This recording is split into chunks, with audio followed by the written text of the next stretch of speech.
What's up? Welcome back to Nostalgia. Dave here with my Studio Ghibli movie rankings. Yes, I'm going to rank and run through all 23 Studio Ghibli films out in the world today. Of course, the 24th Studio Ghibli film, The Boy and the Heron, aka How Do You Live, Hayao Miyazaki's final film, is out now in Japan and will be releasing worldwide later this year. So in celebration of that, very landmark moment, why not revisit Studio Ghibli and talk about why it's been celebrated so much? So I'm going to go through all of the first 23 Studio Ghibli films in order, talk about what I like about each of them, and at the end, I'm going to do a ranking and tier list of all those movies. And of course, when The Boy and the Heron comes out in the US, I will review that as well. See the description for that later. So yeah, Studio Ghibli, if you're watching this, listen to this, you probably know, but Studio Ghibli, one of the most iconic brands, period, out of Japan. Certainly the most or second most celebrated animation house in the history of the world. Honestly, it's Ghibli and Pixar. Take your pick.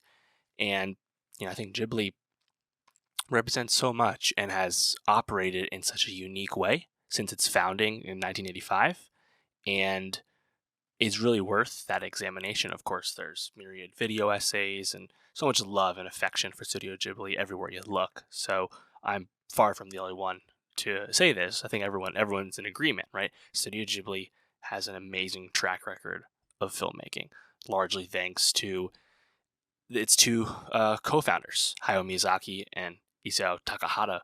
They just made some amazing movies, true visionaries, masters of their craft, and they've really delivered. And they've captured multiple generations at this point.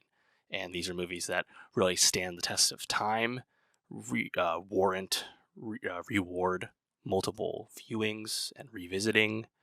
And, these are movies that get passed down, generation to generation, especially the older ones. So there's a lot to get into here. So I just thinking about it, right?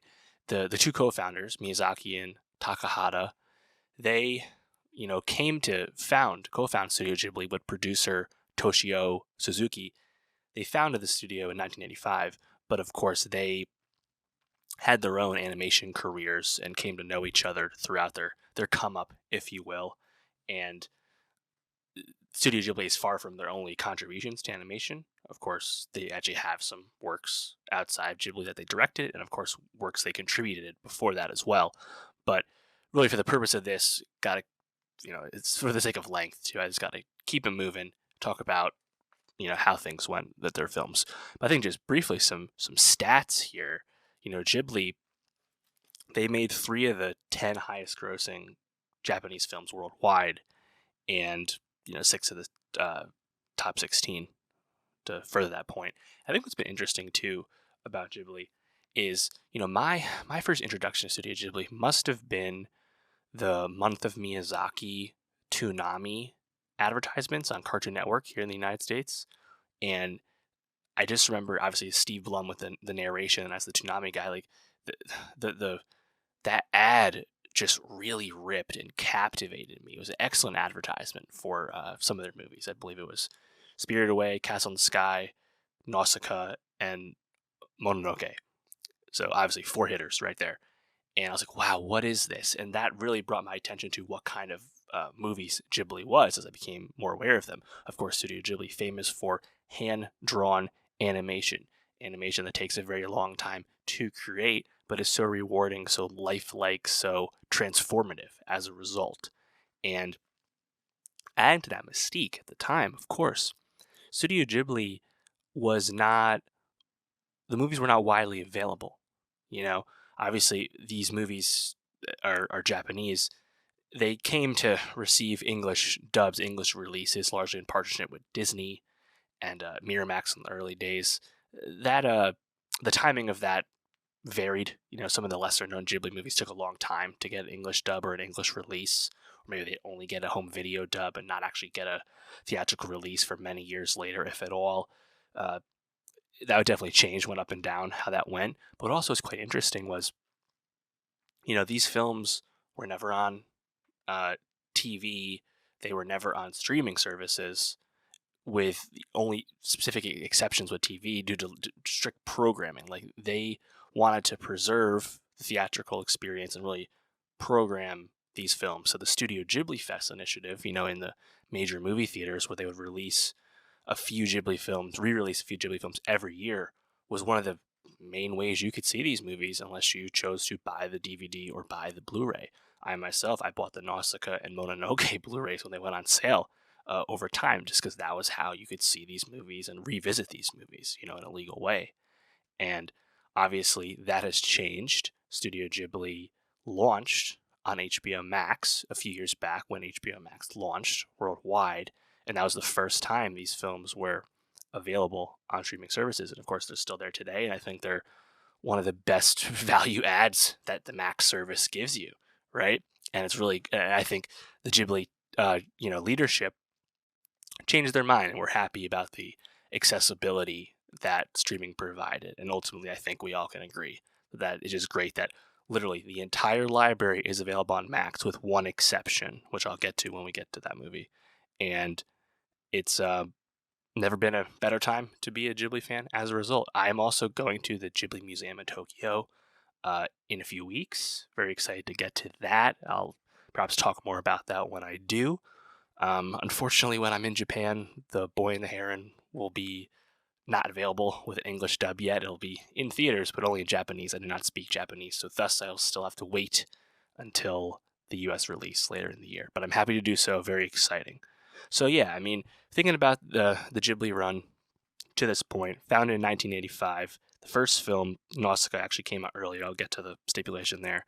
But we have 23 films thus far. 24 now, Boy and the Heron. 11 from Hayao Miyazaki, and 5 from Isao Takahata. And then 2 from Hiromasa Yobayashi, and 3 from Hayao Miyazaki's son, Goro Miyazaki, and then a few other one-offs. That's kind of our spread there. And yeah, let's get into it. I'm very excited. So I'm just going to go through each of the films and talk about what I like about them. Got to keep it brief.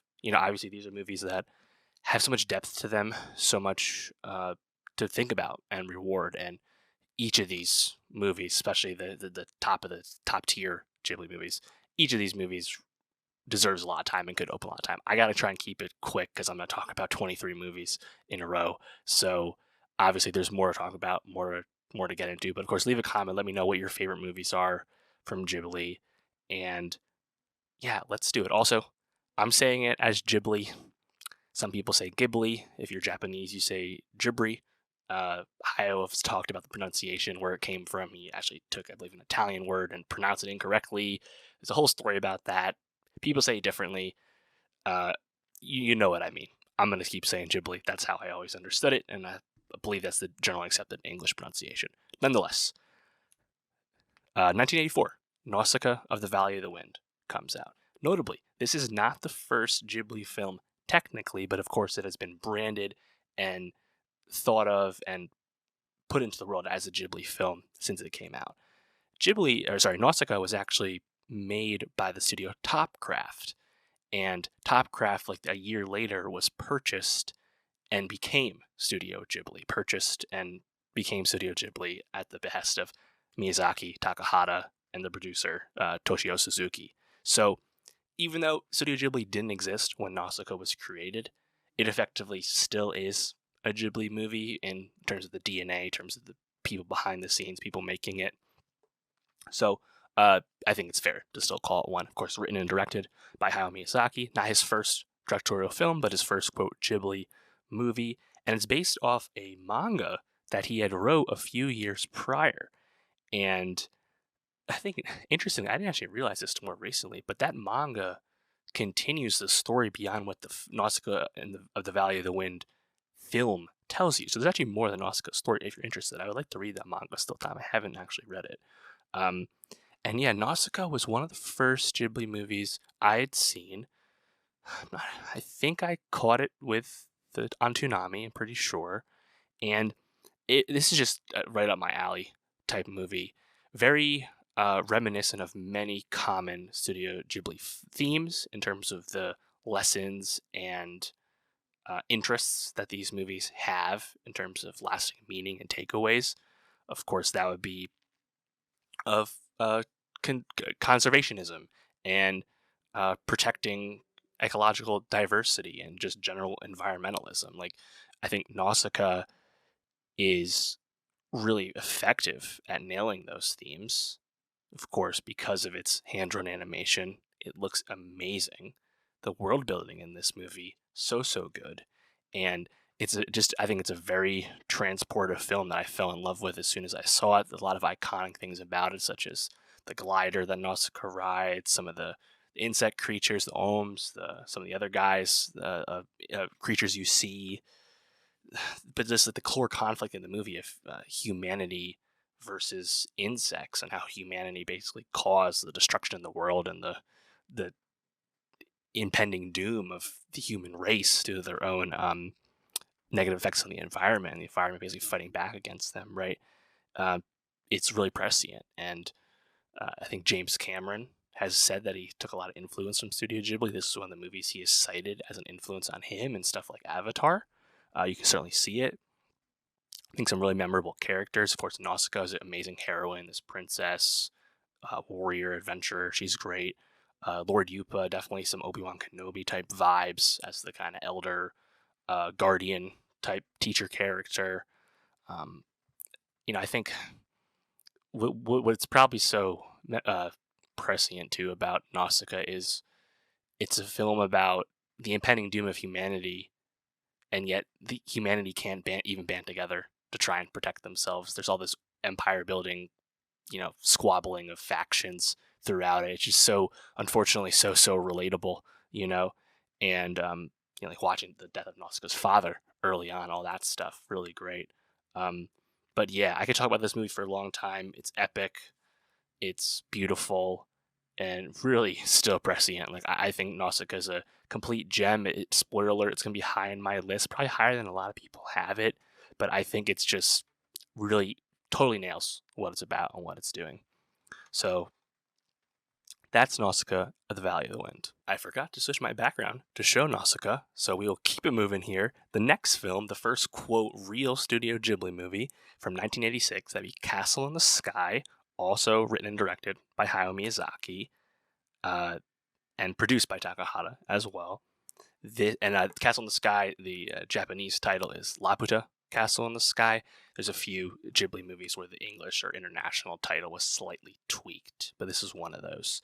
But Castle in the Sky, interesting because it's kind of like grounded in a semblance of the real world, semblance of reality. It's like the late 1800s, and I think it's a very interesting film for a few reasons. It kind of stands alone in a few aspects compared to the rest of the Ghibli filmography, where Castle in the Sky is like a true like rip-roaring adventure movie. It has tons of action set pieces, and action is not really something that you get in Ghibli movies. Mononoke has a lot of action. Other than that, it's not really a studio that tells stories with lots of action, but Castle in the Sky is like set piece to set piece to set piece for the most part. It has just kind of a rhythm that you don't quite see throughout the rest of the filmography. And it's pretty awesome as a result. This movie really rips, really good time. I think it's definitely a bit of an underrated one where it's not quite as broadly popular, as famous as some of the other high-end films, but I think it's like really awesome. Also notable that Castle in the Sky has one of the really true, like, bona fide, like, villain bad guys, and antagonists in its film. Most Ghibli antagonists are not as cut and dry bad as that. There's a few exceptions, but for the most part, there's a lot of gray area in terms of the both sides of a conflict in a Ghibli story. So a few things that make Castle in the Sky a bit unique. But yeah, just kind of this story of these two legitimately children as our leads, Pazu and Shita, and just the kind of the journey they go on. There's airships, there's spies, there's a pirate gang, there's a lot going on, but I think the movie moves at such a fun pace that it really progresses in an awesome way. Like Dola and her gang, I think, is really memorable. And they're a more typical Ghibli film with their position as bad, but by the end, they're not nearly viewed as that way by the characters or by the audience.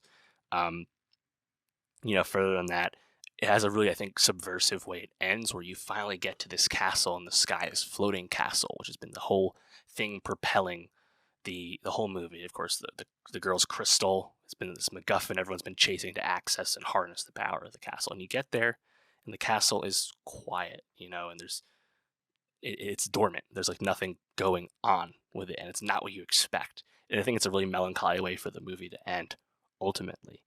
And yeah, I think it's pretty fun. Nice acknowledgement, I think, of steampunk as well, in terms of a lot of airship stuff, kind of the early days of steampunk as a concept. You can see those roots here in Castle in the Sky. This is also the first Ghibli movie distributed by Toei. Of course, it's really the first true proper Ghibli movie, but again, Toei had to get started somewhere. So yeah, that's Castle in the Sky, just 2 years after Nausicaä. Really impressive, again, because the animation takes a long time with the hand drawing of it. And back then, they did not have a lot of animators working on each movie. So, pretty cool. And, from there, we go to just 2 years later, 1988, My Neighbor Totoro. So just 2 years later, in April 1988, you have My Neighbor Totoro coming out, which was actually released as a double feature with Grave of the Fireflies. Totoro, written and directed by Hayao Miyazaki. Grave of the Fireflies, written and directed by Isao Takahata. I'll start with Totoro, but very interesting that they came out as a double feature on the same day because they're very different films. Getting to that, of course. Totoro, very famous because the titular Totoro is also like the Studio Ghibli logo, as we all know. And this is a film that is very, very popular. Many people's favorite Studio Ghibli film. I wouldn't go quite that far for myself, but it is very good. And I think this is probably one of the most popular with younger children, younger Ghibli viewers. This is one of the best first Ghibli movies to show someone young who is just getting into it. Of course, kids will like animated movies, but this is the vibe of Totoro really sits well with, I think, with youth. And this story of these two siblings, Satsuki and Mei, going to this rural home while their mother is sick in kind of like post-war Japan, but a true rural setting. And they just kind of have interactions and discoveries about the wood spirits and the forest around this rural home. And I think it's a great, manifestation of just childhood. And of course, the themes in this, there's some environmental themes in it, but it's almost more of like an animistic, spiritual theme. I think is more concerned about Totoro. For me, there's not quite enough like core conflict, core like plot, I guess you could say, in Totoro. But it still holds your attention, I think, just for the overall sentiment, where it's like you still feel like you go on a journey with these characters, even if, quote, not a lot happens.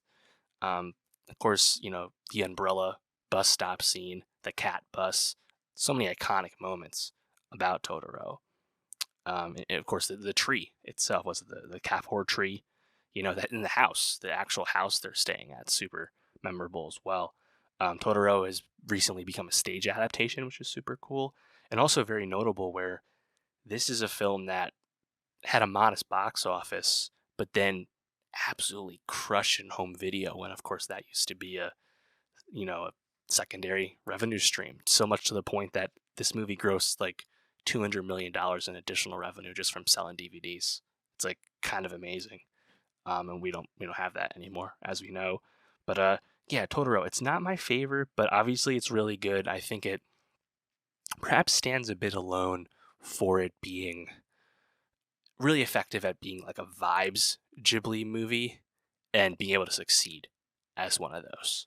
But yeah, that's Totoro, which was released as a double feature with Grave of the Fireflies. Grave of the Fireflies, not what I would associate as a close companion of My Neighbor Totoro. Of course, people said this at the time. People say this to this day because it is obvious. Grave of the Fireflies is a war tragedy film. Very dark, very sad, not for kids. Totoro, made for kids. How these were conceived to be a double feature, completely lost on me, but that's what happened in April 1988, funny enough. This is written and directed by Isao Takahata, his first film for Studio Ghibli, and it's based on a short story, but this is a tough one. This is a film about, in 1945, the bombing of Kobe, Japan, at the end of World War II, and we are with these siblings, Seita, a teenage boy, and his young sister, Setsuko, and their father is off in the Japanese Navy, and their mother gets grievously injured and quickly dies as a result of the bombing of Kobe, and thus Seita and Setsuko, they are orphans, and this is literally about them trying to survive on their own in the aftermath of terrible tragedy that has affected their whole community. And if that sounds sad, it is. It's an incredibly devastating and gutting movie about, this and Seita, old enough to understand the gravity of what's happened, trying to protect his sister and keep her spirits high and not immediately just bring her into this hard world and not necessarily trying to let her down easy with stuff, but also literally struggling to make sure he can take care of his sister and keep her alive and keep her healthy and things of that nature. Yeah, this is a tough one to watch. It's very sad, but to me, it's one of the best Ghibli movies easily. It is so affecting. An amazing war movie. Really shows you the pinnacle of animation. I think what's so impressive about it too is the way it starts off is we see Seita, his body discovered dead in a subway station. We know this ends poorly. Just makes it even that more haunting to watch. It's really about like being with the spirits, the Fireflies, and like revisiting this story. It's not going to end well. And there's so many moments that stand out to me. Of course, them, Seita and Setsuko, briefly shacking up with their aunt, who grows to quickly resent them for their, obviously extra mouths to feed, super cold to them. And then when they go on their own, find this, this riverside cave, trying their best to survive by, stealing from others and selling their dead mother's clothing just so they could buy rice. Like, it's tough. Of course, going to hide when air raids happen.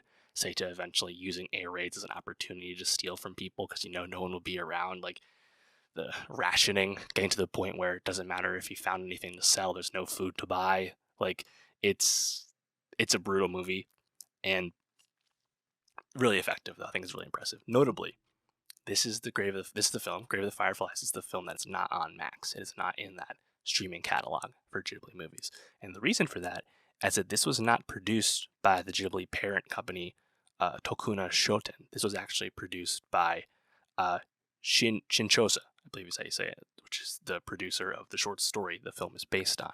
So as a result, the distribution and the rights with this film completely different.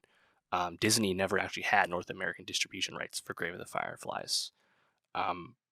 Its first English language release was not until 2016. So as a result, it's been hard to find. It's been on Hulu in the past. It's not really on a service right now, but it's currently uploaded on YouTube in poor quality, but it's legit. It's like the whole movie's there in full if you want to watch it that way. I believe it's rentable, but this is one of the harder ones to access to this point. But I think certainly worth seeking out. I think it's a really special movie, despite the fact that it's a major downer. But yeah, that's Grave of the Fireflies. Again, mind-blowing that this was released alongside Totoro. Doesn't make any sense, but that's what they did. Next up, we have Kiki's Delivery Service from 1989, written and directed by Hayao Miyazaki. This was the #1 film in Japan in 1989. And yeah, Kiki's Delivery Service, great Ghibli entry, of course, very popular. This is a movie I like quite a bit. And I think this one also has a few notable specifics to it where it stands out from other Ghibli movies for a few things. This is a film about Kiki, who is a young witch who, as part of her, witch training, moves away from home, moves to a new town to kind of become the resident witch, ingratiate herself to this new community, and kind of complete this coming of age. That's what this movie is. It's a coming of age story, as we know. Kiki goes to this new town, doesn't know anyone. She's only brought Gigi with her, her talking black cat. And yeah, this is, I think, a really fun one where, on one hand, it's really nice just to be with like something really supernatural with the movie where Kiki's literally flying around on a broom. She has magical powers. And, she quickly begins helping the local baker make deliveries, hence the title of the film, and encounters this nerdy boy named Tombo, becomes a bit of a love interest. He's clearly very into Kiki because he's an aviation nerd. Aviation nerd should be a flag to you because that is a stand-in for Hayao Miyazaki, who is a huge aviation nerd. This is a theme throughout the Ghibli filmography. And I think what's interesting about Kiki's Delivery Service is it's coming of age story, but it's about it's really about kind of loneliness and determining your self-worth and finding your self-confidence. And I think it's a really realistic portrayal of adolescence and how you progress through that. But what's interesting about this portrayal of loneliness is this is something Kiki signed up for. She wanted to do this. This is what she had to do. And despite all that, something you want, there's times where you're not going to feel good about it. I think this is a really awesome one to show young people as well for adolescents. It tells you about independence and, again, like self-worth and finding that confidence and ability to do things, because that's the takeaway from the movie. Kiki loses her powers and then she has to save Tombo at the end, and she regains her confidence, regains her ability to fly. But she eventually loses her ability to talk to Gigi. She can no longer understand her cat, as if that part of her juvenile part of her life has now been left behind. Yeah, Kiki's Delivery Service, really nice, pleasant movie, but I think has a lot of heart to it, and some really great takeaways. I like this one quite a bit. Definitely a popular one. People know this. Now we move to 1991's Only Yesterday, written and directed by Takahata. This surprisingly became the #1 film in Japan in 1991, despite being another mature film from Takahata. A lot of adult audiences gravitated towards this film.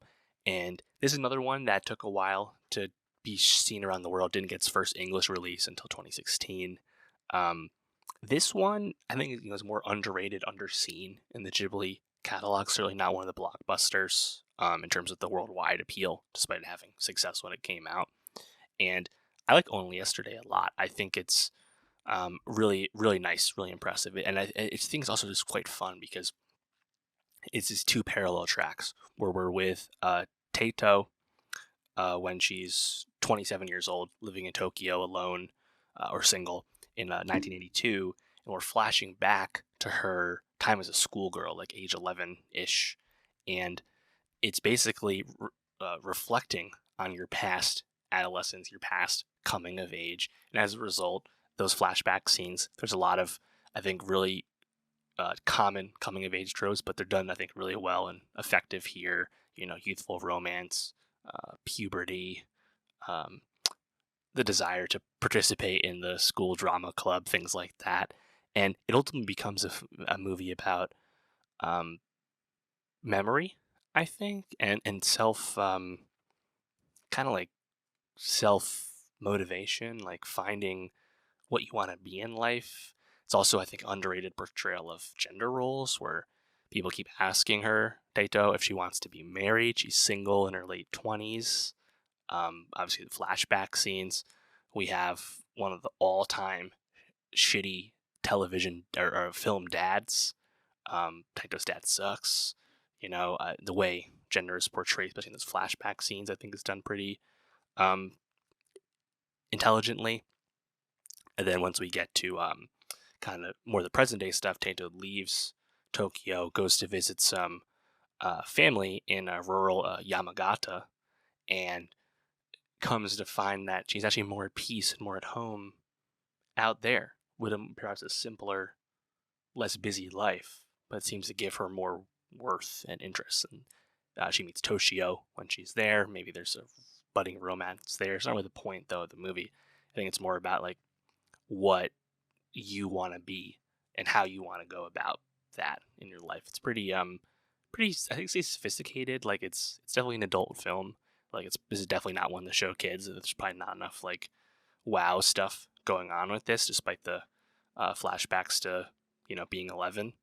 But yeah, I like this one quite a bit. This is the first film that Toshio Suzuki had like a lead producer credit on, and he would follow up basically the entire run of Ghibli films from here on out and be like the producer on the films. But yeah, Shout Out Only Yesterday. I think a definitely underrated Ghibli entry. Just 1 year later, 1992, we have Porco Rosso, written and directed by Hayao Miyazaki, the #1 film in Japan for 1992. This is one of my favorite Ghibli movies. I love it so much.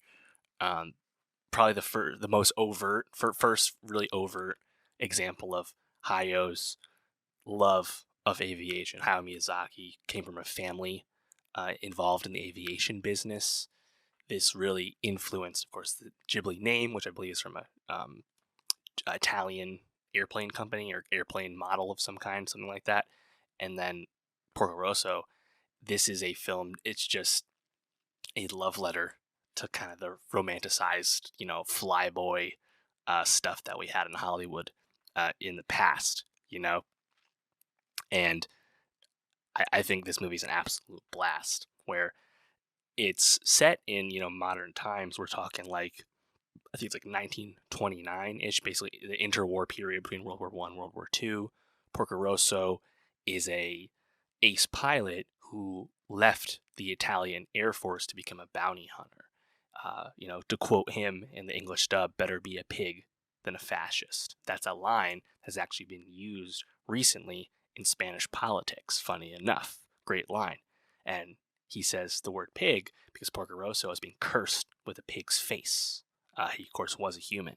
And despite all that, man, it's kind of like a rip-roaring, like, Casablanca movie at times. Like, there's, like, noir intrigue, and I think the animation is so beautiful. The dogfights look great. The whole concept of, like, aquaplane, seaplane pirates attacking shipping vessels and passengers, then having this bounty hunter, independent figure in Porco protect the community and get paid as a result. Like, it's a great stuff. And the conflict's really fun, where Porco gets shot down and he has to basically sneak away to north. He's in the Mediterranean, sneak away up north to Milan and get a new plane or get his plane repaired. And while all that, of course, he left the Italian Air Force, so he is on the run from the Italian secret police. So there's a lot of espionage and intrigue with that. I really love the movie theater scene he has where he talks with the police officer contact. And the rise of fascism in Italy, of course, real thing. That being like the specter of actual conflict in the movie, I think is really cool, because the person who shoots down Porco in the beginning is a Curtis, this American pilot who's actually a real life character, real life person.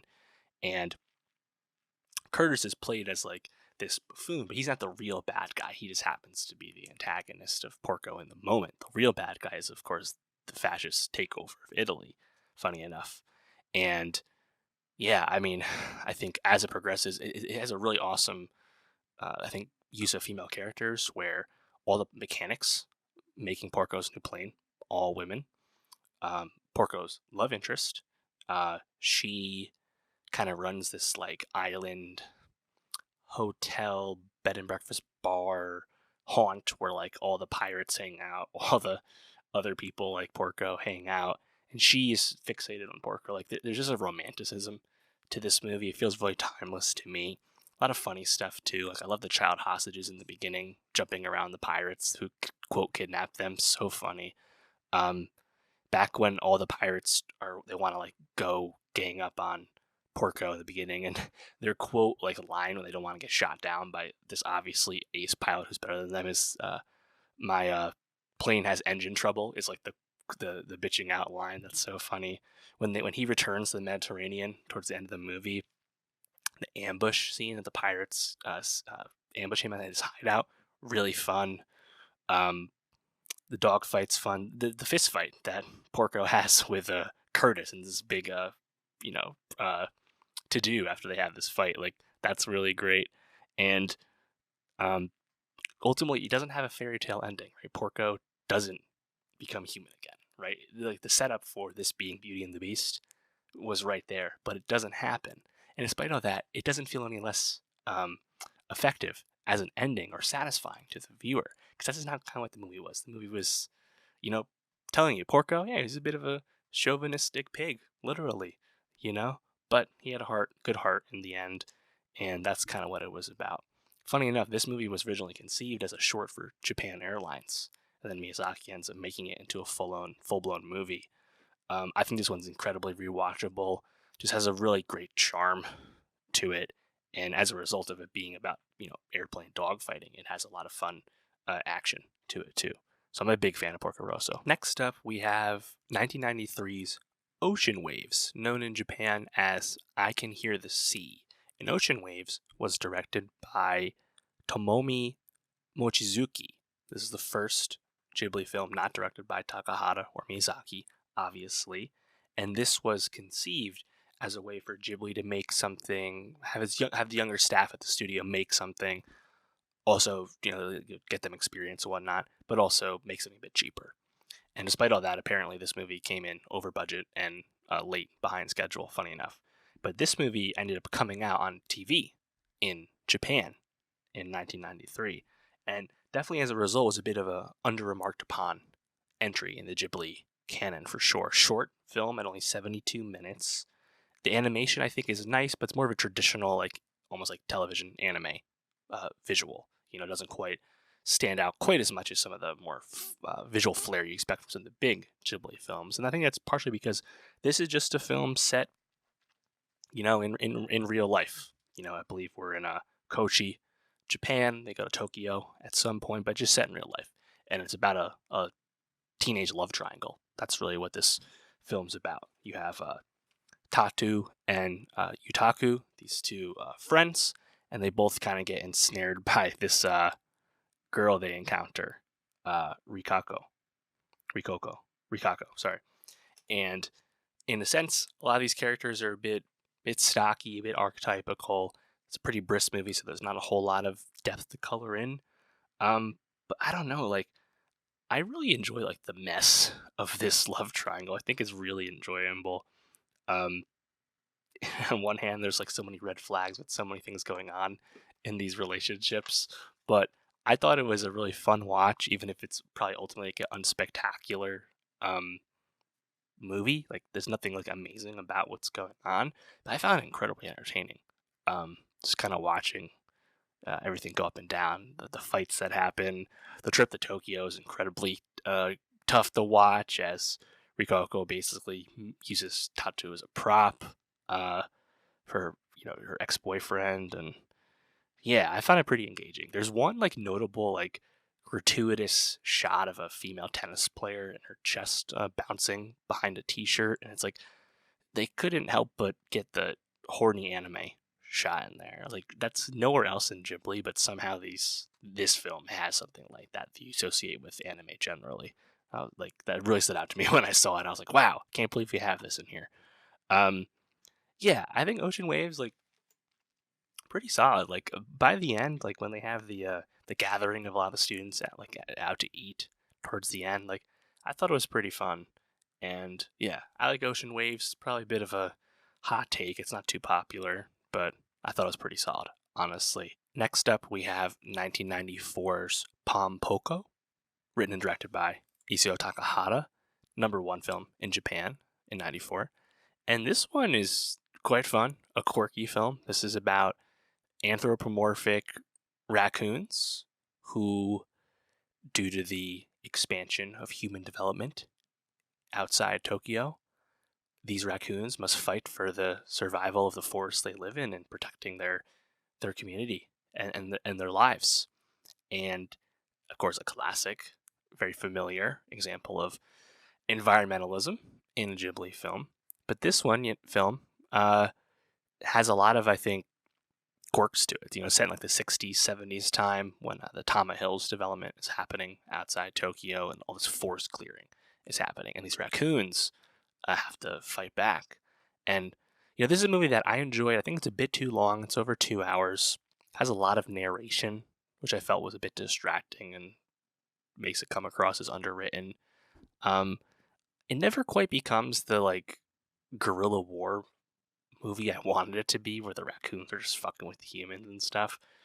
It has parts of that, whether they're being more violent or just being like really like devious and like scaring humans and stuff, because these raccoons have powers where they can manipulate their bodies and do great things. I wish it was more of that, to be honest. It kind of gets away from that and gets a bit repetitive at the end of Act 2 and the Act 3. We get introduced to these fox characters who have found their own ways to ingratiate themselves to human society to survive.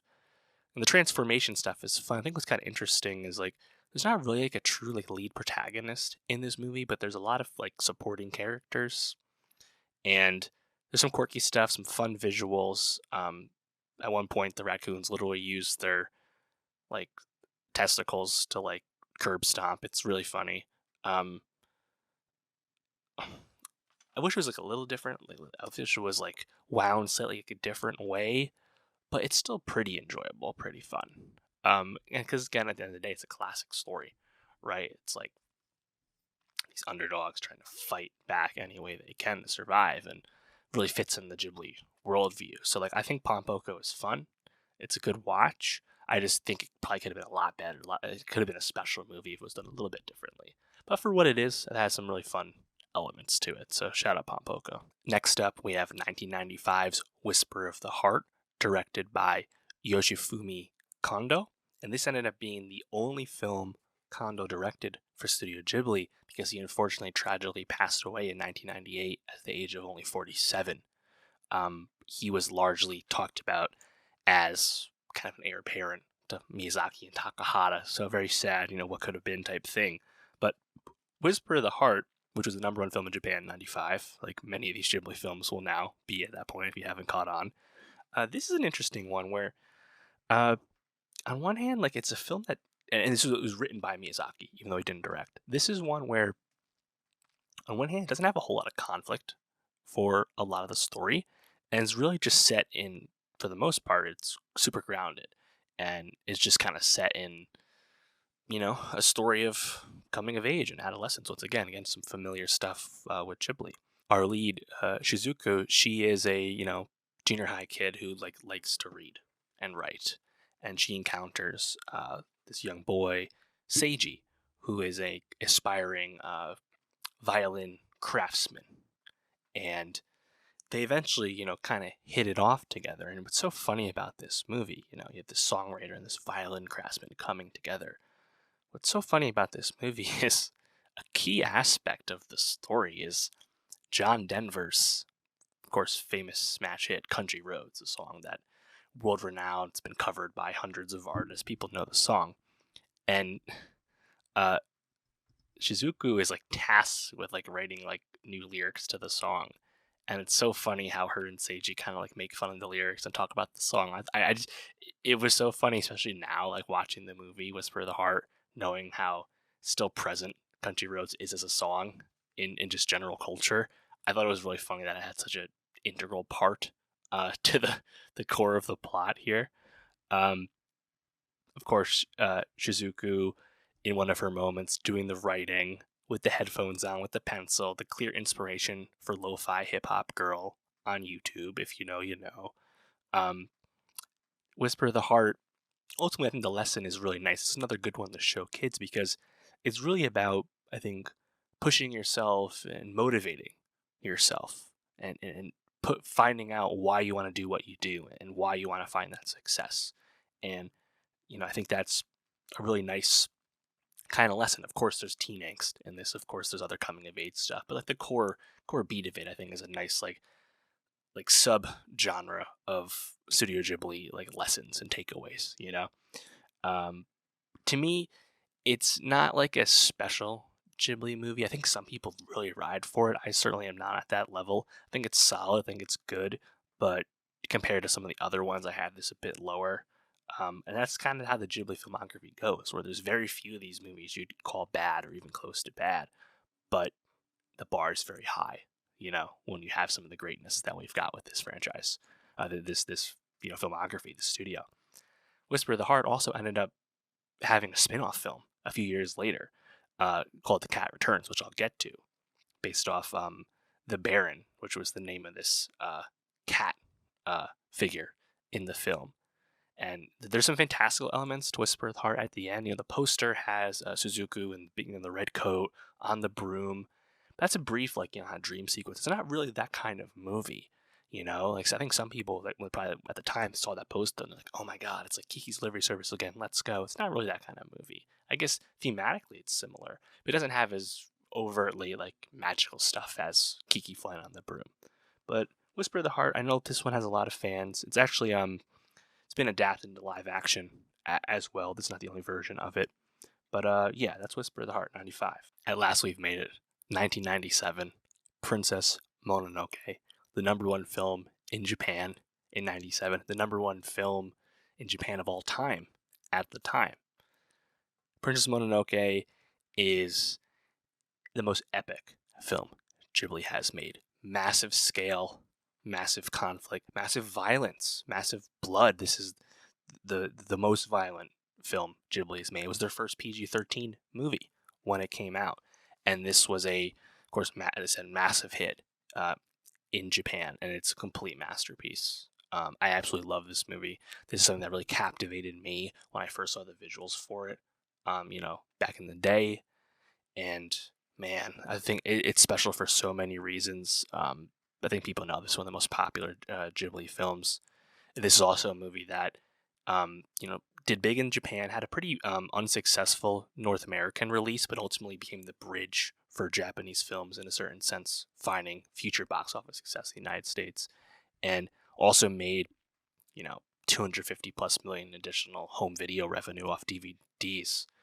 Sold 4.54 million DVDs by 2007. This is a film that is probably the most famous example of Ghibli's relationship with Disney in terms of getting North American distribution and dubbing. Neil Gaiman famously handled the English dub of this film and also helped protect this movie from Harvey Weinstein, who was, overseeing the distribution of the film at Miramax. Harvey wanted to cut this movie up. It's long. He wanted to make it shorter. Ghibli allegedly famously sent a samurai sword to Miramax with a note that said "no cuts." Ghibli is very protective of the versions of the movies that they make. Anyway, yeah, this is an epic movie. Violent, dark, but still has all the Ghibli themes that we love. It's about environmentalism. It is also about loss. This is a movie that when it ends, both sides have taken heavy losses. There is not a lot to necessarily feel great about at the end, even if both sides have kind of agreed to let the other be. It's also so epic and still because it's literally about gods and demons. The English dub, you have Keith David as the narrator. You know how great of a voice he has, so excellent. And yeah, I think just kind of the story as it goes, where you have Prince Ashitaka of the Amishi people.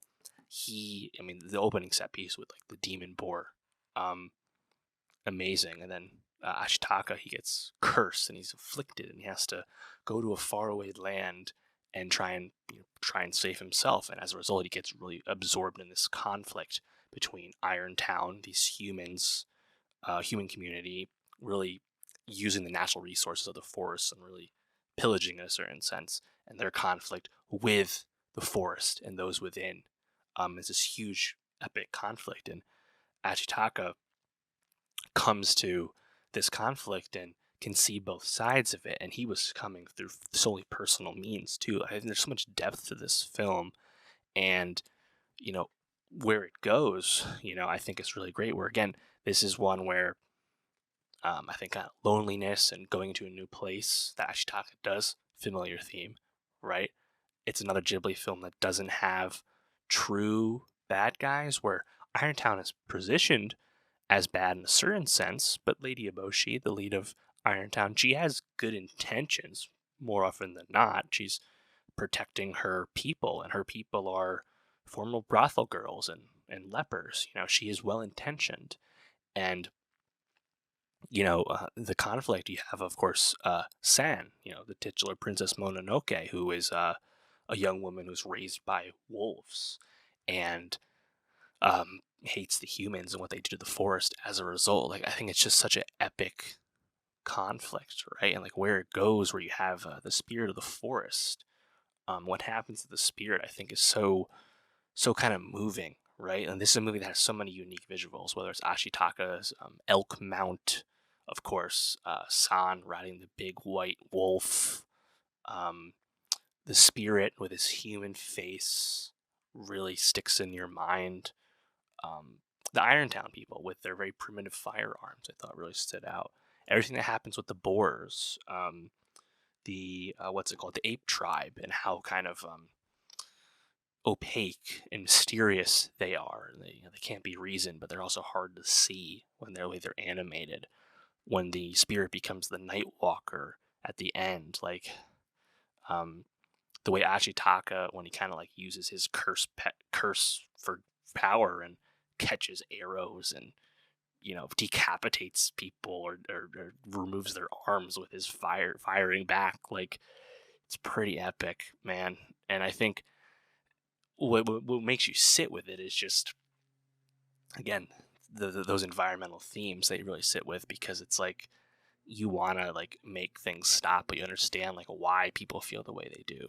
And Ashitaka doesn't like get with San at the end. San goes back into the forest. Ashitaka agrees to help Irontown rebuild, and like it's not what you thought it would be, after all this loss. I don't know. It's one that I think really sticks with me.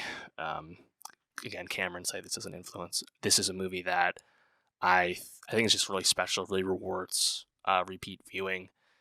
The visuals alone just back it up, even if you want to watch it more casually. I think it's really great. This was the first animated film to win the Japan Academy Prize, their top film award, and largely celebrated as, I think, one of the greatest animated films ever, just because of how, I think, sophisticated it is, despite, quote, being animated, and I should have said this was made by Hayao.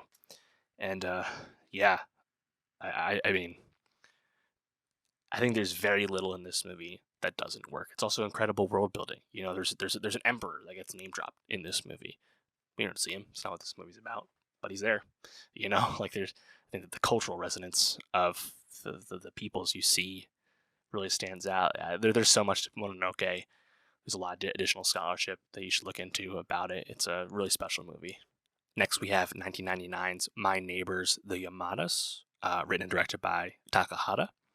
And this is definitely a unique Ghibli film because it's a clear visual departure from the animation we expect. It's actually a comic strip style of animation. And it's very, I think, kind of vague and not super detailed in what it's animating and what it's not. And to me, this one doesn't work for me. Some people like it. It's like broadly well received, but it didn't work for me. I think partially the visuals just really took me out. I didn't like the animation style. Not so much that it was different, but just so that I thought it was pretty opaque. Like it's washed out. It's supposed to be kind of memoristic, but I just couldn't get into it. Also, the storytelling, it's really just kind of a series of vignettes about suburban family life, and it's based on a manga, and it was just kind of mundane to me. I also thought the parental figures in the film had some really annoying personality traits, and some of the stuff with the kids are fun. Some vignettes work better than others, and a bit sentimental the way it ends, but I don't know. This one, I mean, to follow up Princess Mononoke with this, and what's coming next after this as well. Like, I don't know. This feels like the definition of a minor Ghibli work. Like, I just don't think there's a lot to it, and like it's not egregious, but to have this be the movie that comes out between Mononoke and Spirited Away, like you don't have to, I think, spend too much time thinking about it, to be honest. And it's clearly the least significant of the Takahata Ghibli films that he made. All right, so that takes us 2001, Spirited Away, once again written and directed by Hayao Miyazaki. Man, talk about a heater. Princess Mononoke, 4 years later, Spirited Away. Up there for 1-2 punches, 1-2 runs in director history, for sure. Spirited Away, to many, the greatest Ghibli film. Incredibly popular, incredibly influential. So much so that this is probably the signature breakthrough moment with Ghibli in the West. As much as Mononoke got a lot of the early credit, Spirited Away actually like put up the numbers. Highest grossing Japanese film of all time at the time, $395 million, held that record for 17-ish years until Demon Slayer came out just a few years ago to beat that, and that was off only a $19 million budget. Huge hit. Also winning the Academy Award, winning the Oscar for Best Animated Feature, the only hand-drawn animated film to do so, and the only non-English language winner to do so. Or before that, of course, it was the first animated film to win the Golden Bear at the Berlin Film Festival. And just recently, in 2022, the new version of the Sight and Sound poll, Spirited Away, number 75 all time, and the greatest films of all time. So much pedigree, so much clout, so much admiration for this film. And I think for an incredibly good reason. Spirited Away is fantastic, and there's so much to it, which I think makes it so special. In a sense, the core plot, you could say, is straightforward. You have this young girl, Chihiro. Her parents get turned into pigs, basically, and she gets effectively trapped at this bathhouse for spirits. And she must find a way to escape, must find a way to turn her parents back to human form, and escape, and return to actual life. And if not, she'll be stuck in the spirit world. And despite all that, like, this bathhouse, one of the great creations in animated film history, I would say. So much to it, so much visual flair, so many different types of characters, all the different spirits, the workers at the bathhouse. There's so much going on in such a lifelike and lush way, and that, I think, makes it's so ripe with wonder. There's these notable set pieces, quote unquote, for Spirited Away, where you have the I forgot what its name, the spirit who smells, who all the workers are really frustrated that he showed up. That whole sequence. You have, of course, No Face, who gets let in by Chihiro, and then kind of starts terrorizing the bathhouse. Of course, Yubaba, the witch, the quote bad guy of the film, running the bathhouse, and the fear of her. The stuff in the boiler room with the soot spirits. Of course, Haku, the human boy, who we meet, who agrees to help Chihiro escape. It's such an awesome fable, and it's just stuffed with so much stuff. So much, sometimes it's weird. Like, I think I just love how much is here, and like the relationship between Chihiro and Haku is, I think, pretty interesting. Of course, learning Haku has a dragon form as well, just this crazy like left field moment, like 2/3 through the movie. Um, yeah, I mean, just so much of the design is so awesome, and like I think it's the core conceit of making sure you don't forget your name, so you can in fact escape. Uh, Yubaba's like twin sister, I think comes in a nice way. The big baby from Yubaba, like, there's so many elements to this movie, and they all kind of serve the greater purpose, which is Chihiro's desire to uh, maintain her you know independence and free her family, but also a genuine affection for Haku. Maybe it's Stockholm syndrome. I don't know, but I think it's just really enjoyable. Another one that really rewards repeat viewing, but it's really unlike anything else in the Ghibli catalog. There are movies that um, maybe you could try and compare it, but I just think there's so much going on with Spirited Away in the most beautiful way that it's hard to really compare to anything else. Um, the and like I guess like in terms of like the inspiration, these kami Shinto spirits, it's realized in such a beautiful way.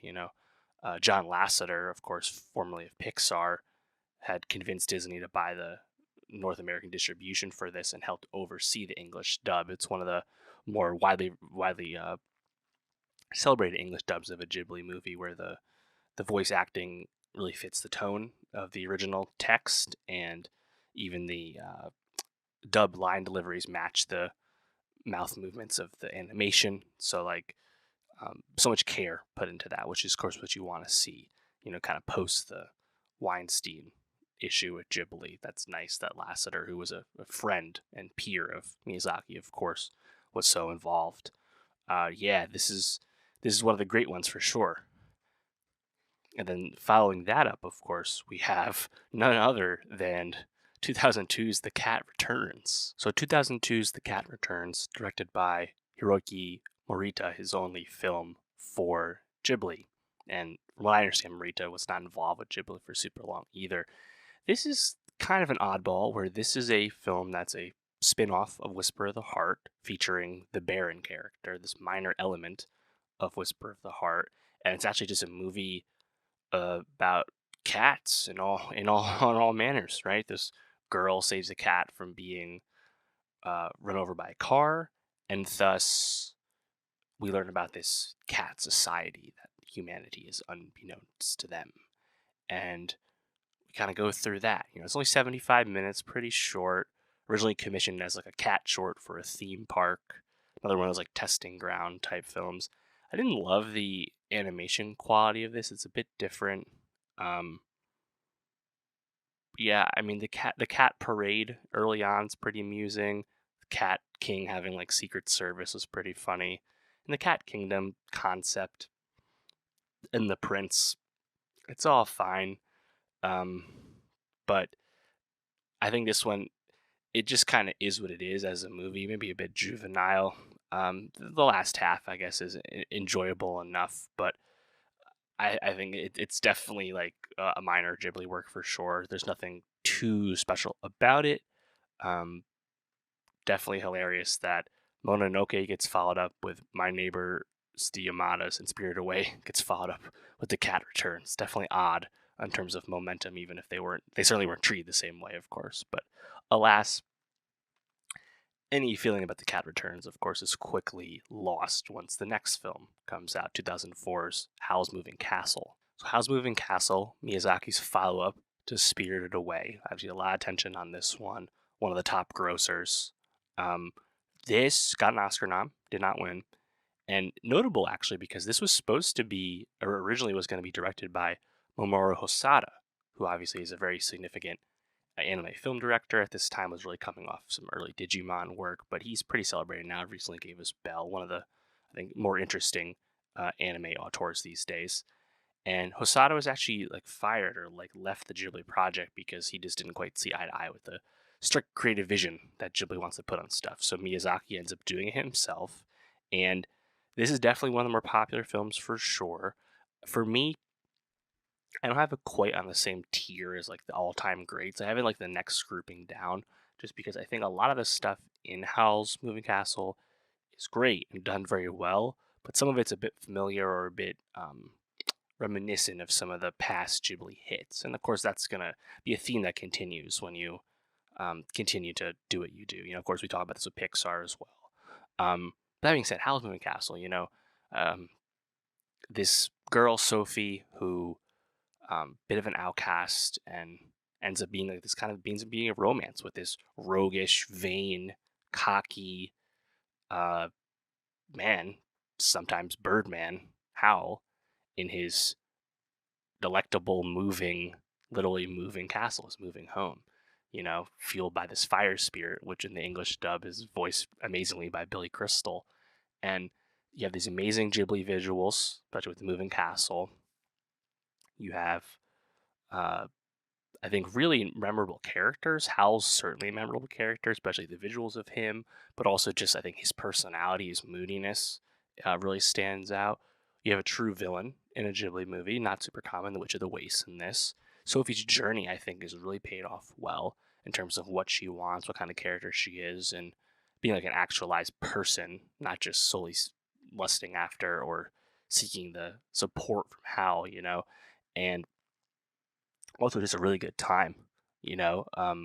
I think that the kind of the magical elements of it and how that's presented is all really enjoyable, really awesome, and it's incredibly grand, you know.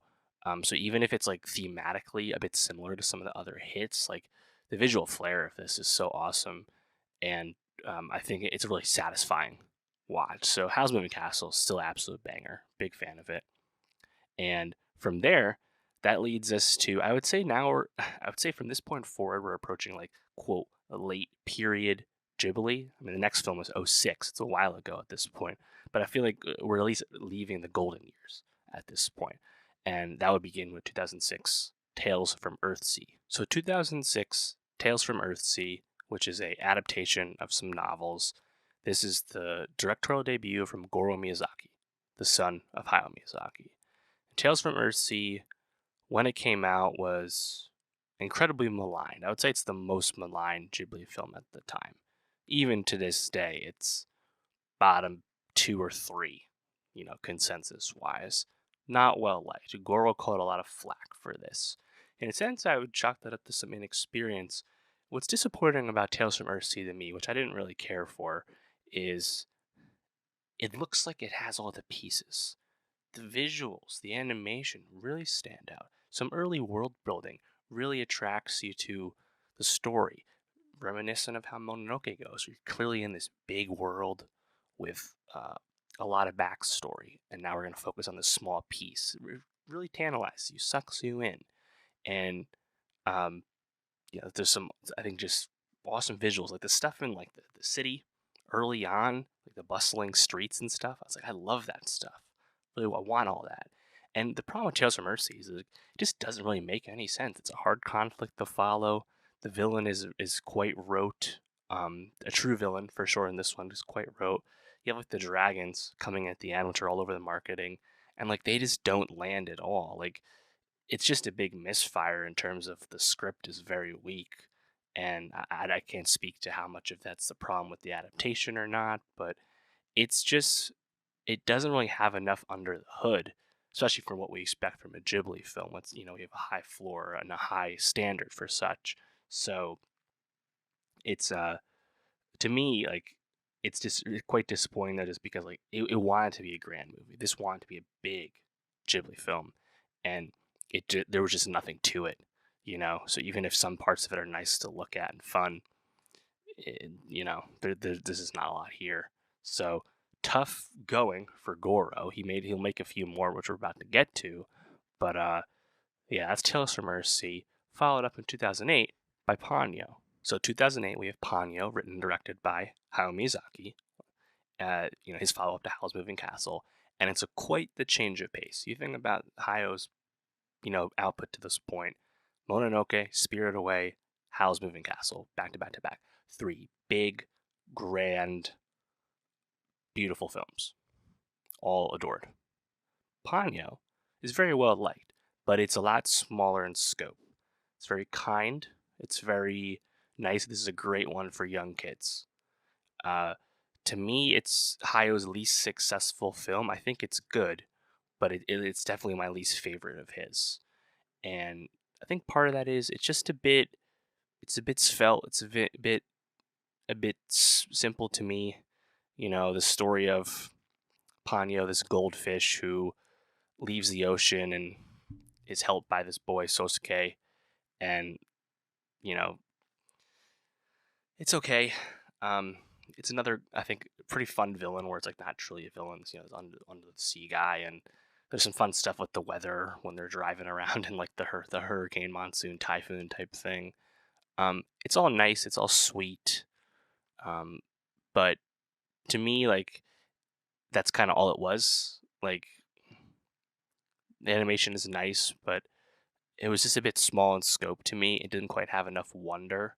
I think if it spent more time under the sea, it'd be pretty fun. Like, I think when Ponyo escapes and like all the other goldfish are down like in the quote bad guys like lair, right? Like that was pretty fun. That was awesome visuals. But a lot of stuff above ground, it's a bit less spectacular to me. Solid movie, I'm glad I watched it type thing, But yeah, to me, it's Hayao's like least impactful film, which again, it speaks to just how high a bar we have for him. But yeah, Ponyo, it's all right.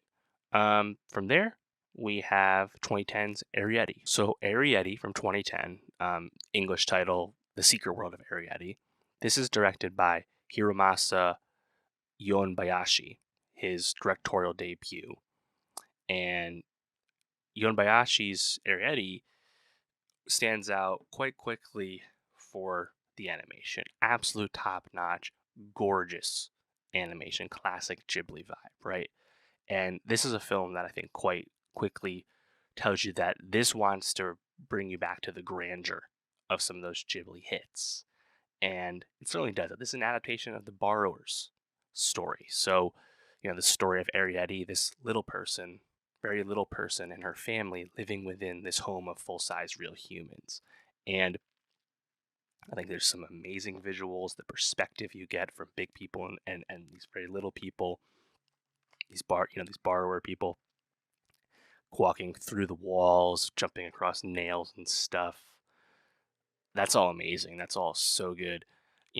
I think the tension where Arrietty wants to speak to this sick boy who's in the home they live in and make a connection because she's lonely. She only knows her parents, and it's very relatable, familiar for a Ghibli film for sure, but it's a great conflict. And even if like the whole conflict is smaller stakes, quote unquote, it's great because even though we're confined to basically this one home the entire time, it feels so much bigger because Arrietty, of course, herself is so small. So, I think the story itself maybe is lacking in like any extra depth beyond what that is, but I think it's just very well executed on. Again, that first borrowing sequence I think is really special, really great. And just Arrietty and Sam, the sick boy, just them being like the lonely spirits that they are, I think just kindred spirits because they're lonely and isolated. That's just really, really nice, And I think the caretaker becoming like the villain at the very end, that doesn't quite land enough. It would maybe you could have done some bigger set piece with the pest control people at the end, but overall, I think it's quite fun. This notably is Hayao script, even though he didn't direct.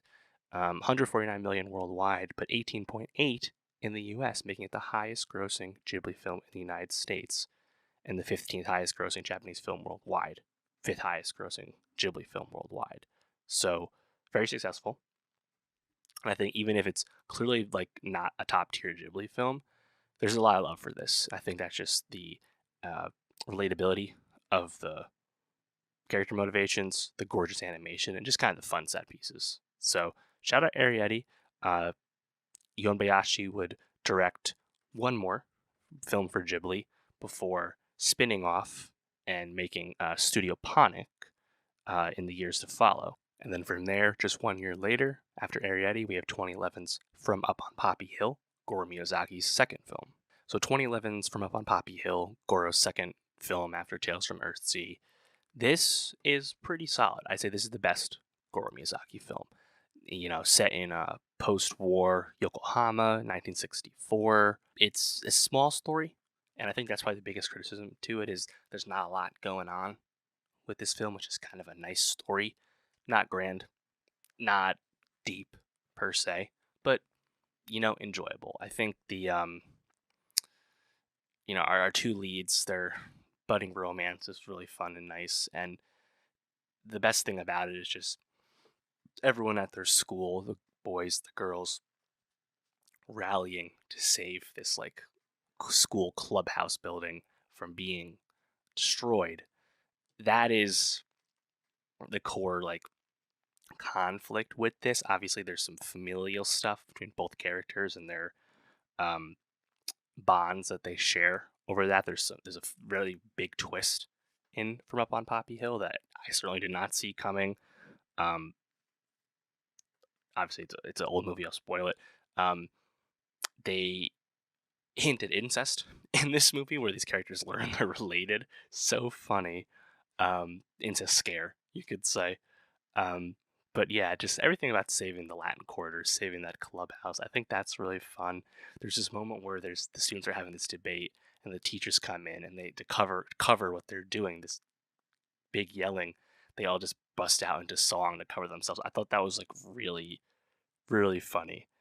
This is a total minor work from Ghibli, but I think it's completely watchable, completely fun, and nails what it's trying to do. It's just small in scope, small in ambition, but pretty solid. And I think it's shown a nice sign of growth from Goro, that by making it a smaller scale story, this one has no magic at all. It's literally just set in the past, doing that, and just kind of telling a story. He proved that he could do something like that. Unfortunately, his next film, which I'll get to, had some sins. But yeah, from Up on Poppy Hill, solid, honestly. It's okay. And then from there, we have 2013's The Wind Rises. So 2013's The Wind Rises, this was the final Hayao Miyazaki film written and directed by him, of course, until The Boy and the Heron was announced. But for a while, this was the swan song of Hayao. This was his final film. And The Wind Rises, like Porco Rosso before it, is the total ode and nod to Miyazaki's love for aviation. And The Wind Rises is awesome for, again, being a completely grounded, normal film. There's some dream sequences going on, but there's no magic to this. It's set in the past, the lead up to World War II. Our lead character is none other than Jiro Horikoshi, who is a real person who ends up becoming one of the chief aviation designers in Japan and developing the technology for the Japanese Zero, the fighter plane that, of course, was so big in World War II. And in the lead up to this, of course, he's experienced the Great Tokyo earthquake, amazing sequence in this film. And then the economic downturn before World War II, leading to World War II. All the stuff where you see Jiro visualize his airplane designs and just truly being a genius. That's all really cool. And I think ultimately what makes this such a poignant film from Miyazaki, and a fitting retirement film when it was still that, was that clearly the movie grapples with when you're an artist, in this case, a designer of airplanes, right? When you're an artist, you can't control what happens to your art. Of course, Jiro's designing planes in the Empire of Japan, right? They flash forward to the end of the war, kind of skip over the war itself, but they flash forward to the end of the war, and there's all this regret of things wasted, right? And even though he had all these great designs, he was able to achieve his dreams, it was used in an ill-begotten way, of course, in World War II. And I think it's a pretty moving thing. Of course, there's some fictionalized stuff about the Jiro story here. He had the love interest who is sick. What happens with her, I think, is very touching in terms of her decisions. It's fun to see Jiro interact with the Germans and the Nazis, before the war, in terms of them. That was Dr. Junkus, the German plane designer. Yeah, I think, what was it? Werner Herzog was the voice as well, which is really cool. And my guy Hidetoshi Nishijima was the voice in from the Japanese side of thing. I love him. So yeah, I think this is it's pretty nice. I think my only gripe is I didn't really care so much for the dream sequence scenes. You have the Italian aviation designer Caprioni, another real person. He's kind of factoring in there. Like, I would have liked it if it was a bit more like strictly historical, just from the storytelling perspective. But I think it's a touching film. It's a moving film. Still gorgeously animated. Even if it doesn't quite have the flair of Porco Rosso. We're not watching the dog fights, but something like the test sequences when the planes take off and they succeed or don't succeed, that's all pretty compelling. And just it has a love for aviation and the design of aircraft, and the Falcon flight test scene, for example. Yeah, so I think it's pretty compelling for sure. This was the 2013's number one film in Japan, got an Oscar nom as well, and was a fitting send off for Hayao. I think no one would have felt there was anything left to say, and now we have The Boy and the Heron. I don't know people like it. I haven't seen it, of course, yet. I'll be reviewing it soon when I get the English release. But yeah, that was for a while Hayao's last film. And then this very same year, we got Takahata's last film with The Tale of Princess Kaguya. Alright, so we have 2013's The Tale of Princess Kaguya, the final film from Takahata, who would pass away a few years later. This film releasing in quick succession with The Wind Rises. At the time, Miyazaki and Takahata basically releasing their final films at the same time. Obviously, that was not the case with Hayao, but The Tale of Princess Kaguya is very widely celebrated. Oscar nom, complete critical adoration when it came out, and obviously got a lot of attention when it came out because Takahata hadn't released a film in almost 15 years. My Neighbors the Yamadas was the last one, so it had been a minute from him. And I think what stands out so much about it right away from the very beginning is the animation style. It's this very much this charcoal and watercolors type style approach to the animation, where a lot of the background is white, but then when we see our subjects in color, it's so vivid and really stands out and communicates a lot. Whereas for me, I thought the washed out nature of the Yamada's comic style strip animation didn't work for me. Kaguya is so much different, so much better, just so rich. And this is adapted from I believe 10th century Japanese folk tale. What's it called? The Tale of the Bamboo Cutter, and has a pretty simple start and premise where this bamboo cutter, this man, he basically stumbles across this glowing stalk of bamboo, and inside he finds this little baby girl who quickly develops very quickly into a toddler, into young adolescence in the matter of days. And the bamboo cutter adopts this little girl with his wife, and they kind of bestow her this title of a princess. And there's just something about her, something that they're enamored with her. And meanwhile, the girl just wants to be a kid, hang out with the village kids around town and just be young, be youthful. And I think what's really getting into the themes of this film is the adoptive father, he sees what he has in this girl and brings her to the capital, or at least brings her to civilization, and has this kind of lust about him where he wants to raise his daughter in high society and get her accepted and teach her the ways of being a landed princess.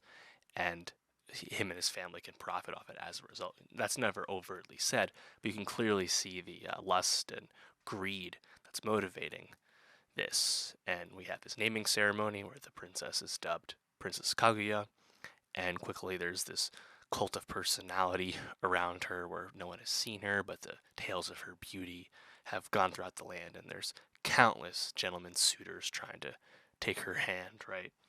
And throughout all of this, Kaguya does not want to do any of this. She does not want to paint her teeth black and pluck her eyebrows and never go outside and just be a, quote, real princess. She doesn't want any of it.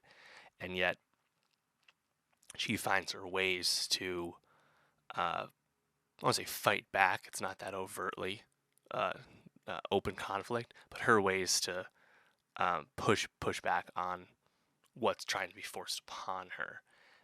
Just a naturally rebellious streak. And I think the movie gets quite fun when these 5 high-born lordly men all decide that they want Kaguya's hand, racing to meet her in her mansion, and that provides some nice humor.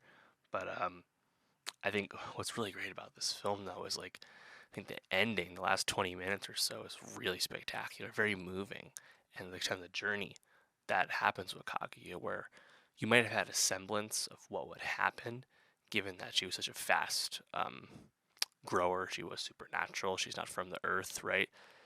You understand there's another shooter dropping, and I wasn't quite sure exactly what was going to happen when I saw it, but I think it's a very effective ending, the relationship that Kaguya has with one of the uh, boys from the village, Stamaru, when they reconnect over the years. I think that really lands. Um, yeah, and again, the animation, just like that watercolor style, really grabs you.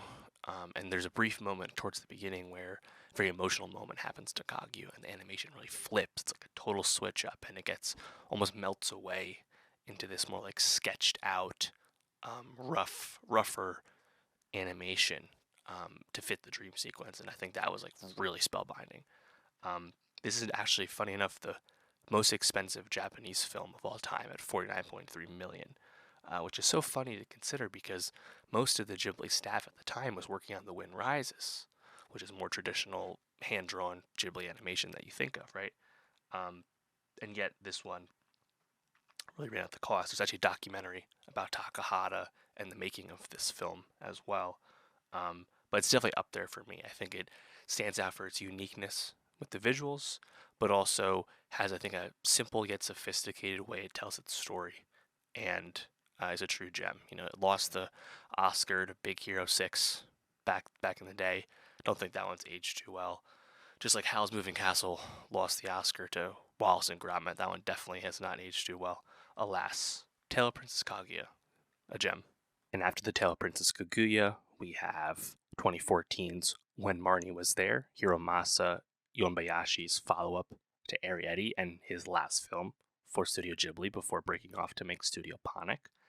And When Marnie Was There, for a while was like the last Ghibli film. The follow-up to this, Earwig and the Witch, is 6 years later in 2020. This felt like it was kind of the swan song for the studio because, again, Hayao was retired, Takahata had passed away, so it kind of felt like, or Takahata hadn't passed away yet, but he would be, but he had retired, just like Hayao. And this kind of felt like for a while it was it.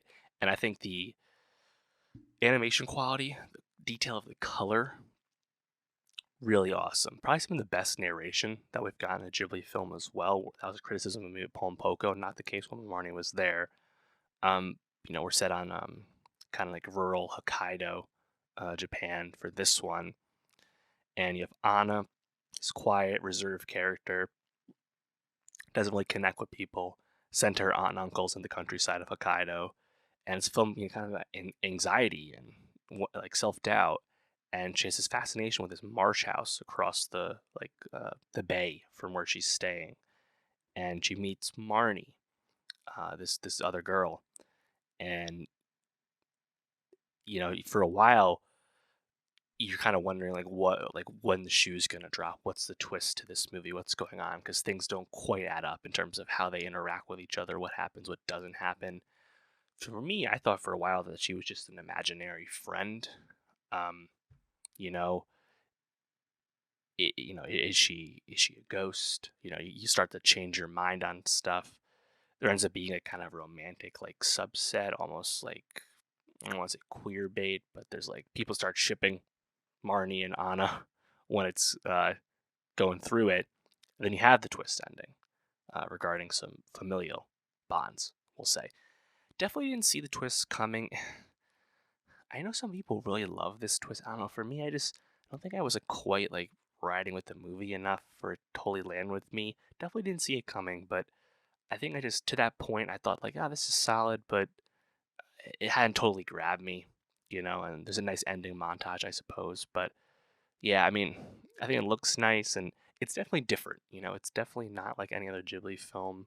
And I find it admirable for that. It didn't totally grab me, but I think it's certainly worthy. Um, but yeah, from here, Yuan Bayashi, he would leave Ghibli and found Studio Ponic, and Studio Ponic would debut Mary and the Witch's Flower in 2017, which had a lot of Ghibli hallmarks, you could say. On one hand, maybe it would have been cool if Yonbayashi stayed with Ghibli and helped continue that legacy post Miyazaki, post Takahata. But, at least he's out there working. He wasn't the only one, of course, to leave. I believe some producers left with him as well to make the new studio. So not all is lost. And I think, of course, he's not the only one doing this. Of course, Mamoru Hosoda, post Howl's Moving Castle, has had quite the vivid career at this point. Hideki Anno, people know him, very, very prolific. And of course, Makoto Shinkai, who's like the anime goat right now, with Your Name, Weathering with You, and this year's Suzume. Obviously, you want competition. Now, I think the key thing for our purposes is I would like Studio Ghibli to continue to exist. Even if Ghibli will continue in a post-Miyazaki Takahata world, same thing the way Pixar continues in a post-John Lasseter world. Obviously, very different circumstances for how those things happened, but the show must go on. And not just because Ghibli's a successful brand and shouldn't die, but just because Ghibli should be a launching point for new voices. Find that talent, nurture that talent, keep it going. So I have faith that, Ghibli will continue post Hayao, but we'll see. And from here, when Marnie was there, 2014, 6 more years later, we have the return of Goro with Earwig and the Witch. The 2020's Earwig and the Witch was debuted on HBO Max. Pandemic release, so not really released in theaters, I believe, at all. And Goro Miyazaki's third venture for Ghibli, following up from Up on Poppy Hill. Notably, Ghibli's first film that was not hand-drawn animation. This is 3D animation, computer-generated animation. Stark change. Now, to me, the animation isn't quite as good. I wouldn't say it's badly animated, but the Ghibli animation just has so much life to it, as we know. It stands out, it grabs you, it transports you. It's lush and detailed and timeless, too.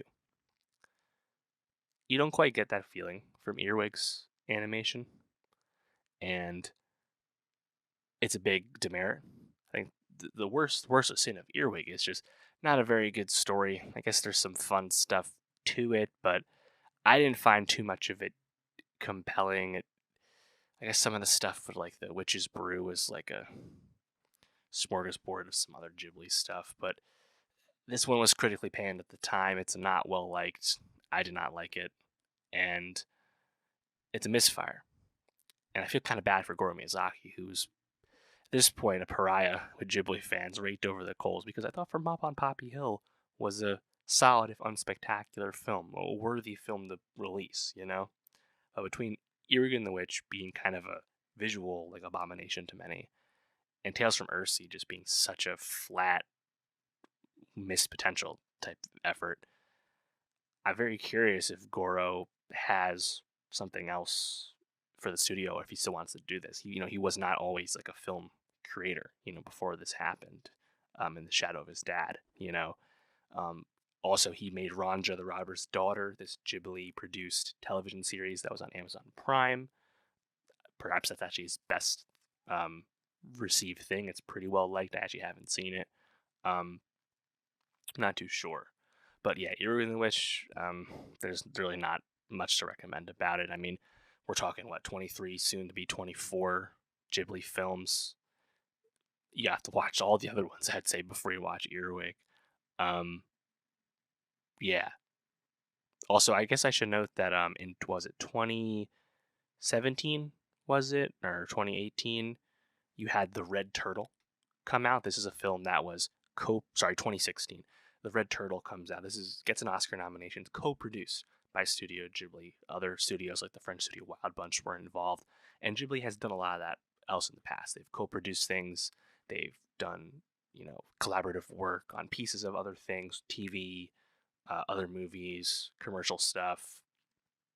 But The Red Turtle, it's co-pro by Ghibli, but it's not literally branded or presented as a Ghibli film. I haven't seen it yet. I know it's very well liked. I'd like to see it, but I chose to skip it for the purposes of this because it's not usually thought of as like a core Ghibli work. But yeah, that's Earwig and the Witch, and that's the first 23 Studio Ghibli films. Again, I will be talking about The Boy and the Heron when it comes out. But now it's time to do the rankings, the tier list. All these films, gotta rank them, gotta put them in tiers. What is the best? What are the worst or the least best? Let's get to it. All right, so that's 23 Studio Ghibli films. obviously I haven't seen The Boy and the Heron yet, so let me rank the 23 films I have seen. Again, discounting The Red Turtle, discounting the series Ranja, the Robber's Daughter, any other pre-Ghibli stuff from Takahata and Miyazaki, any of the co-pro, like assistive work that Ghibli did, just the core films, and of course including Nausicaa in this. So I have it here as tiers, but I also have overall numbered rank. So in my bottom tier, and of course these tiers are not grades, these are just obviously all relative, where I think very few Ghibli films I would consider bad. It's more so that they are lower tier in comparison to the high bar of Ghibli. Of course, that should make perfect sense, I think. But of course, this is my personal ranking just based on what I think the movie achieves, the ambition of the movie, the animation quality, the rewatchability of it. All those things just kind of factored in how I perceive the movies today after having seen all of them, having seen some of them many times. So yeah, let's get into it. My bottom tier, 23, I have Earwig and the Witch. 22, My Neighbors the Yamadas. 21, Tales from Earthsea. And 20, The Cat Returns. I really don't think Earwig and the Witch worked at all, so that's kind of an obvious bottom, especially with it being the animation style that does not work for a Ghibli fan.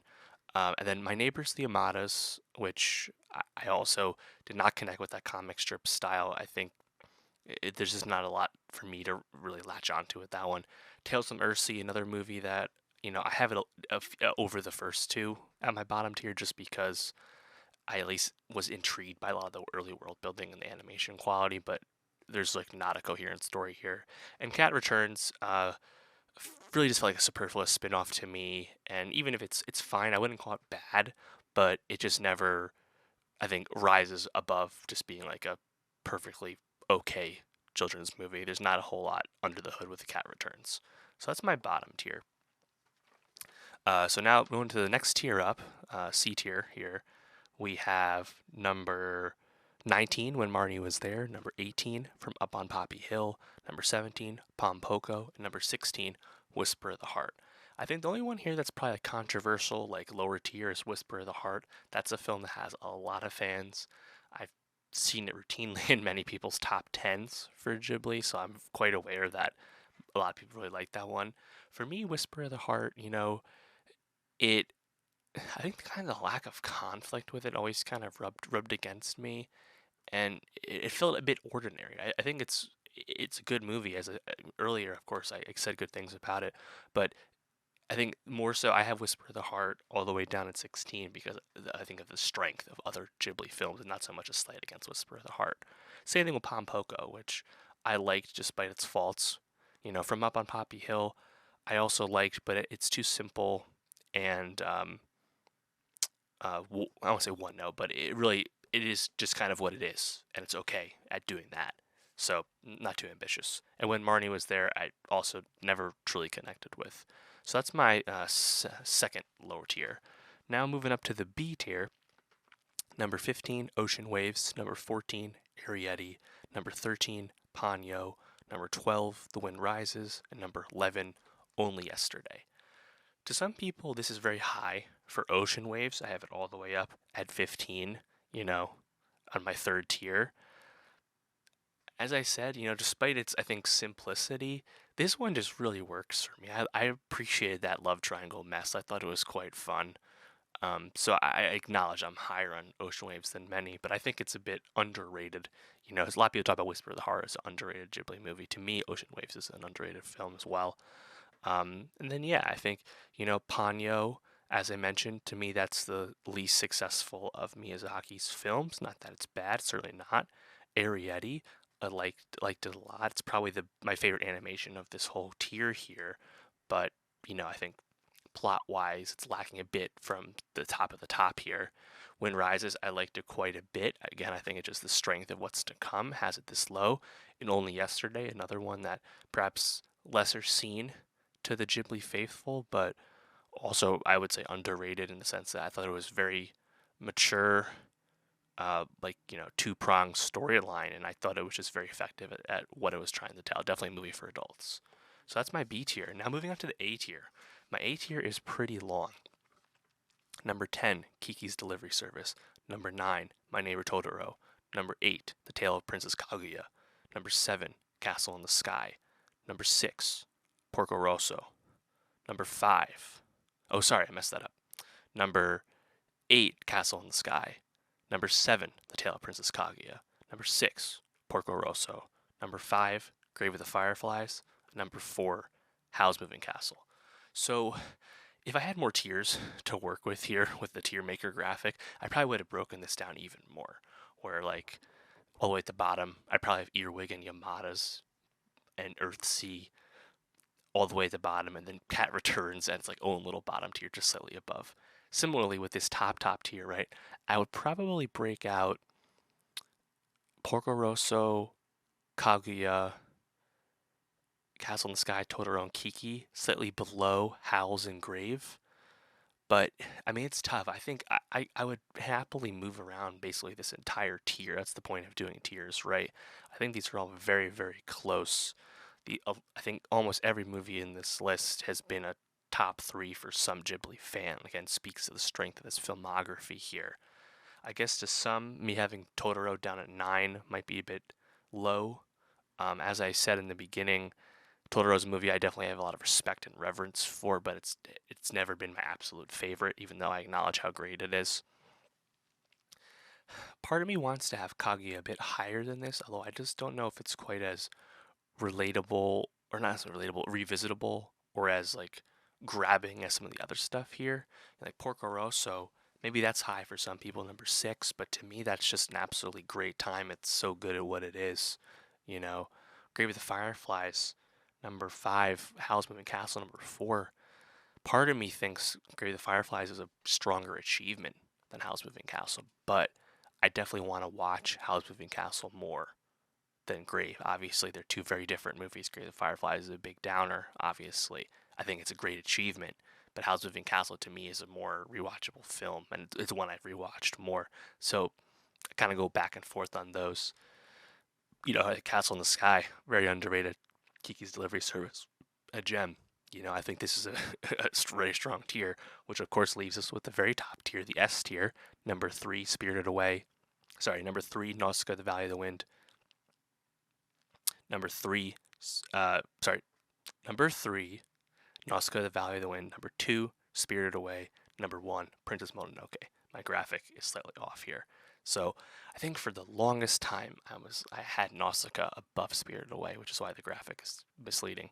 But I think Spirited Away is a slightly stronger achievement for sure, and I think to many, Nausicaä being in this S tier, Nausicaä being number 3, that's probably high to many. But to me, I fell in love with that movie the moment I saw it.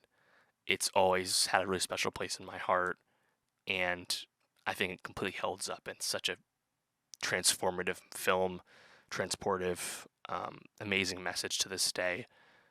I really, really adore Nausicaä. Spirited Away and Mononoke, though, I think if you're being objective, these are like the two goats, and there's really not a case for something else. Like, I don't want to hear someone tell me Totoro is better than these movies. It is not. You can like it more, for sure. It's not as good. Spirited Away, so unique for so many reasons. Such a visual feast, and also just so incredibly compelling. Talk about rewatchable. Spirited Away is a complete gem, just a masterpiece. And Mononoke, to me, again, the moment I saw that movie, I never thought like something like Nausicaa could be one up for me. And then I saw Mononoke, and like to me, that's the greatest anime film ever. One of the greatest animated films, period, ever. I think the richness and maturity of the themes in that film, combined with just the epic scale and the strong set pieces when you get the memorable characters, just so much to it. Yeah, man, love Mononoke so much. So yeah, Spirited Away 2, Mononoke 1, Nausicaa 3. I guess again, if I had extra tiers, maybe I'd have Spirited Away and Mononoke in a tier. Then below that, maybe I'd have Nausicaa, and maybe Howl's and Fireflies pretty close. And then I had the rest of my A tier again. Ranking's hard, but let me know, what is your Ghibli ranking? Because everyone has a different ranking. We're talking about 23, almost soon to be 24 films, to probably make a list of. Everyone has a different opinion, but when you're talking about such a fabled and historical output such as Studio Ghibli, it's a really fun thing to rank and analyze other people's rankings, and because there's so much opinion to share about something so beloved as this filmography. So very excited and happy that I buckled down and did this ranking. Obviously, this took a lot of time. Some of these movies I had not seen until this year, you know, and with The Boy and the Heron coming out very soon in the United States, we know later this year, what a better time than to talk about Ghibli to this point. So, of course, I will be reviewing The Boy and the Heron when that film comes out. Check the link below for that once it's out. Make sure you subscribe, of course, to get that, not miss it. YouTube.com/nostalgiapod, linktree.com/nostalgiapod. Please leave a comment about anything about Studio Ghibli. There's so much to talk about. What is your ranking? What is your favorite Ghibli film? What part of my ranking is the most wrong, in your opinion? I'd love to hear it. Yeah, and I gotta say, I'm going to Japan. I'm gonna hit the Ghibli Museum in just a few weeks. Very excited to do that. Actually, by the time you're hearing this, I'll have been to the Ghibli Museum. Get to see the short Boro the Caterpillar that's only shown in the museum. Excited about that. Hit that merch. That'll be fun.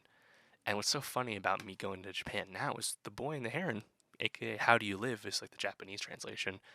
That'll be playing in Japan when I'm there, but of course there's no English subtitles. There's no English dub for this movie yet. Of course, it'll happen when it gets the North American release, but that is not ready yet. So I don't have. I could see The Boy and the Heron, but I don't think it's wise to see a movie I literally can't understand. It'd be fun to watch the visuals, and I'm sure I'd love to come back and try and say, "Here's my review" without understanding any dialogue. That's probably worth something, but it's not as valuable as, of course, actual real review. So I think I'm just gonna wait. But tempting.